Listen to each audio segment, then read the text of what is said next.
एक भूली हुई दास्तान उसे याद आती है। वह तो एक बंजर ज़मीन से आया था, खामोश आकर्षणों की दुनिया से, जहाँ कहा कुछ भी नहीं जाता। मन ही मन में कुछ अरमान करवटें लेते हैं, अनबूझी इच्छाएं आती और चली जाती हैं, और कस्बाई सपने छतों पर फैले कपड़ों की तरह धूप उतरते ही बटोर लिए जाते हैं। कुछ अनकहे धुंधले से अक्ष स्मृतियों में उलझे रह जाते हैं, जो न घटते हैं न बढ़ते हैं, बस पानी के दाग की तरह वजूद के लिबास पर नक्श हो जाते हैं। उसका पूरा कस्बा, उसके कस्बे का अपना मोहल्ला, मोहल्ले की कई खिड़कियां भी उसे मौन हसरत से देखती दिखाई दी थी। कभी कभी बरसात के दिनों में लौटते हुए पाँव के निशान दिखाई पड़ जाते थे। ज़्यादा बारिश हुई तो निशान पहले तो भरी आँख की तरह डबडबाते थे, फिर देखते देखते मिट जाते थे। वापस गए पैर फिर नज़र नहीं आते थे। कुछ आंखें थी जो कहना तो बहुत कुछ चाहती थी, पर उन्होंने कभी कुछ कहा नहीं था। कहीं कोई काजल लगी आंख उलझी थी, किसी खिड़की में हल्की सी कोई परछाई, किसी में इशारा करती कोई उंगली, कहीं शर्मा के लौटते हुए अधूरे अरमान, और कहीं किसी मजबूरी की कोई दास्तान। अजीब दिन थे, नीम के झरते हुए फूलों के दिन, कनेर में आती पीली कलियों के दिन, न बीतने वाली दोपहरियों के दिन, और फिर एक के बाद एक लगातार बीतते हुए दिशाहीन दिन। उन दिनों भविष्य कहीं था ही नहीं, एक व्यर्थ वर्तमान साथ था जो बस चलता जाता था। यह आज़ादी से ठीक पहले का दौर था। रेलगाड़ियों में आरक्षण की सुविधा और सिस्टम नहीं था। अब उसे याद नहीं, विद्या शायद साइंस में थी, पर छुट्टियां साथ साथ होती थी, इसलिए वे इलाहाबाद स्टेशन पर मिल ही जाते थे। विद्या फतेहगढ़ की थी। तीज त्योहार और फिर गर्मियों की छुट्टियां। अपने अपने घर जाने के लिए एक आध बार तो उससे ऐसे ही मुलाकात हुई। फिर जब भी कोई छुट्टी आती तो स्टेशन पर एक दूसरे का इंतज़ार करने लगे। न मालूम यह कैसा लगाव था कि प्लेटफॉर्म पर एक तब तक रुका रहता था जब तक दूसरा आ नहीं जाता था। अनकहे तरीके से यह तय हो गया था कि छुट्टी होने वाले दिन की सुबह की पहली पैसेंजर गाड़ी से ही सफ़र किया जाएगा। उन दिनों भी कुछ तेज़ एक्सप्रेस गाड़ियां चलती थी, पर उन्हें पैसेंजर ही पसंद थी। वह धीरे धीरे चलती और हर स्टेशन पर रुकती थी। उन दोनों को साथ साथ सफ़र करते छोटे छोटे स्टेशनों के नाम रट गए थे। अब बमरौली आएगा, अब मनौरी, अब सैयद सरावा, और फिर भरवारी और सिराथू, उसके बाद फतेहपुर, और फिर कानपुर। स्टेशनों के नाम वे साथ साथ पढ़ते, और किस स्टेशन पर कितनी जल क्षमता वाली टंकी विशाल कुकुरमुत्ते की तरह खड़ी है, यह भी उन्हें याद हो गया था। इंजन किस स्टेशन पर पानी लेगा, यह भी उन्हें पता था। कुछ ऐसा भी था जो दोनों को एक साथ व्यापता था। उनके मन की अनकही इच्छाओं के पल एकाएक एक साथ जुड़ जाते थे। अब यहीं जैसे भरवारी स्टेशन के समोसे। अभी विद्या कहने को ही थी कि वह बोल पड़ता था, खट्टी चटनी या फिर फतेहपुर की दही की पकौड़ियों पर मीठी चटनी। कभी कभी वह भागते पेड़ों में से किसी एक को सहसा एक साथ देखते थे। फिर कुछ स्टेशनों का साथ, और चाहते तो दोनों नहीं थे, पर कानपुर आ ही जाता था। विद्या वहीं उतरकर फतेहगढ़ वाली गाड़ी बदलती थी। कानपुर से उसे छोटी लाइन पकड़नी होती थी जिसका प्लेटफॉर्म आखिरी था। बीच में बड़ी लाइन के कई प्लेटफॉर्म थे। उन दिनों टाटा और बाय बाय नहीं होता था, फ्लाइंग किस तो था ही नहीं। खामोशी की गहराई ही शायद लगाव का पैमाना था। विद्या चुपचाप उतरती थी। वह उसका झोला या टीन का छोटा बक्सा या किताबों का बस्ता उठाकर थमा देने में मदद कर देता था। उन दिनों लेट होने पर गाड़ियां भी एक दूसरे का इंतज़ार कर लेती थी। विद्या अच्छा कहकर पुल पर चढ़कर अपनी गाड़ी वाले प्लेटफॉर्म पर चली जाती थी। वह उसे छोड़ने या विदा देने नहीं जा पाता था, क्योंकि तब तक उसकी मेन लाइन की गाड़ी छूट सकती थी। कानपुर से उसका सफ़र शिकोहाबाद जंक्शन तक जारी रहता था, जहाँ से वह ब्रांच लाइन की गाड़ी पकड़कर अपने मैनपुरी पहुंचा करता था, माँ के पास। शिकोहाबाद से मैनपुरी तक के 3 स्टेशनों के नाम तो उसे याद थे, पर कहाँ, किस स्टेशन पर पानी की टंकी थी और छोटे से सफ़र में कौन से पेड़ साथ दौड़ते थे, वे उसे याद नहीं थे। विद्या भी सफ़र में साथ होती तो शायद उसे वे पेड़ याद रहते। छुट्टियों से लौटने का दिन और इलाहाबाद तक जाने वाली पैसेंजर गाड़ी भी अनकहे तरीके से तय हो गई थी।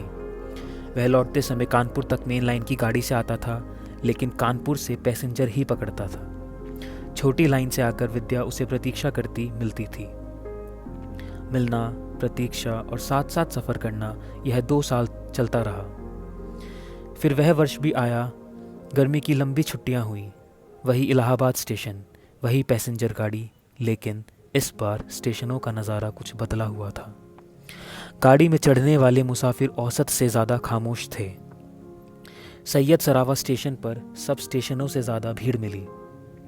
सफ़र में ज़्यादातर मर्द ही मिलते थे, पर इस बार उनके साथ औरतें और बच्चे भी थे। टीन के बक्सों, बोरों, गठरियों, पोटलियों वाला सामान भी ज़रूरत से ज़्यादा था। गाड़ी छूटी तो प्लेटफॉर्म पर रुककर कोई खुदा हाफिज़ कहकर विदा करने वाला नहीं था। मुसाफिरों में चलती आपसी बातचीत के दौरान पता चला था कि वे किसान खानदान पहले अलीगढ़ जा रहे थे, वहाँ से पाकिस्तान चले जाएंगे। आखिर कानपुर स्टेशन का यार्ड गुजरने लगा। गाड़ी की रफ्तार धीमी पड़ने लगी। विद्या को तो यहीं उतरना था। प्लेटफॉर्म आया, विद्या उतरी। हमेशा की तरह उतरकर उसने विद्या को सामान थमाया। तब विद्या ने इतना ही कहा था, शायद आगे की पढ़ाई के लिए मैं अगले वर्ष न आ सकूं। क्यों? घर वाले यही चाहते हैं। यह एक सहज सूचना थी जिससे दोनों ने ही कुछ असहज महसूस किया था। उनके बीच अलिखित और अव्यक्त भावनाओं का रिश्ता तो शायद बहुत गहरा था, परंतु कहीं कुछ ऐसा नहीं था जो उन्हें कोई उत्तर मांगने के लिए विवश करे। आखिर छोटी लाइन की अपनी गाड़ी पकड़ने के लिए वह पुल पर चढ़ने लगी। विद्या की गाड़ी छूटने का समय हो रहा था और उसकी गाड़ी भी छूटने को थी। और बस तब इस दास्तान में इतना ही हुआ था कि पुल पर पहुंचकर अपने प्लेटफॉर्म की तरफ मुड़ने से पहले विद्या ने अपना रूमाल ऊपर से गिराया था। उसकी गाड़ी उसी समय आखिरी सीटी देकर खिसकने लगी थी। उसका डिब्बा भी काफ़ी आगे था। उसने रूमाल को गिरते हुए देखा था। उसके लिए वह अटका भी था, पर प्लेटफॉर्म छोड़ती गाड़ी को वह नहीं छोड़ पाया था। सफ़र तो सफ़र भी था। और फिर डिब्बे में उसका झोला लावारिस भी तो पड़ा था, जिसमें उसकी किताबें, कापियाँ और कलमें थी। विद्या का रूमाल तो वह नहीं उठा पाया, पर अपने सफ़र को भी वह नहीं तोड़ पाया। चलती गाड़ी में वह चढ़ा और अपनी जगह जाकर बैठ गया। आगे का सफ़र जारी था, उसका भी और उन मुसाफिरों का भी जो अलीगढ़ होते हुए पाकिस्तान जा रहे थे। विद्या का भी, जो गाड़ी बदलकर फतेहगढ़ की ओर चली जा रही होगी। बैठे बैठे वह यही सोचता रहा कि अगले साल अब विद्या नहीं आएगी। इसका सीधा मतलब यही है कि उसके घर वालों ने कहीं उसका रिश्ता तय कर दिया होगा और इन्हीं गर्मियों में उसकी शादी हो जाएगी। शिकोहाबाद जंक्शन आया तो वह उतर पड़ा। उसे मैनपुरी वाली गाड़ी पकड़नी थी। पाकिस्तान जाने वाले मुसाफिरों का सफ़र अलीगढ़ की तरफ जारी था। उन गर्मियों के बाद फिर विद्या उसे नहीं मिली। पता नहीं वह कहाँ किस सफ़र पर निकल गई। बस इतना ज़रूर हुआ कि ज़िंदगी के इस लंबे सफ़र में जब भी वह कानपुर स्टेशन से गुज़रा तो वह रूमाल हमेशा उसे गिरता हुआ दिखाई देता रहा। दिखाई ही नहीं देता रहा, वह रूमाल सचमुच गिरता रहा। वह रूमाल आज भी गिरता है। फिर कई बरसों के बाद जब वह कई नौकरियों और कई शहरों को छोड़ता हुआ शहर मुंबई में टिक कर काम करने लगा तो उसे एक अजीब सा रहस्य भरा खत मिला। उसका लिफाफा खुद अपने सफ़र की कहानी बता रहा था। वह उसके पिछले कई पतों से रिडायरेक्ट होकर उस तक पहुंच ही गया था। उसने कई बार कटे हुए पतों को देखा था, सिर्फ उसका नाम ज्यों का त्यों था। मेहरबान हाथों ने अलग अलग लिखावट में उसका नया पता दर्ज किया था। तब उसे लगा था कि खत अगर मन से भेजा जाए तो कई जन्मों के बाद भी पहुंचने वाले तक पहुंच ही जाता है। 5 पतों से लौटे हुए लिफाफे को उसने बहुत एहतियात से खोला था। मजमून पढ़ा तो रहस्य बहुत गहरा गया था। लिखा था अदीब आलिया, किसी को दे के दिल कोई नवा संजे फुगा क्यों हो जब दिल ही सीने में तो फिर मुंह में ज़ुबां क्यों हो। किया गम खवान ने रुसवा लगे आग इस मोहब्बत को, न लाए ताब जो गम की वो मेरा राज़दा क्यों हो। वफ़ा कैसी कहाँ का इश्क जब सर फोड़ना ठहरा, तो फिर ए संगे दिल तेरा ही संगे आसता क्यों हो। खुदा हाफिज़। खत में कोई नाम नहीं था, पता भी नहीं था, उसे खत के संबोधन ने भी चौंकाया था। एकाएक उसका ध्यान विद्या की ओर गया था।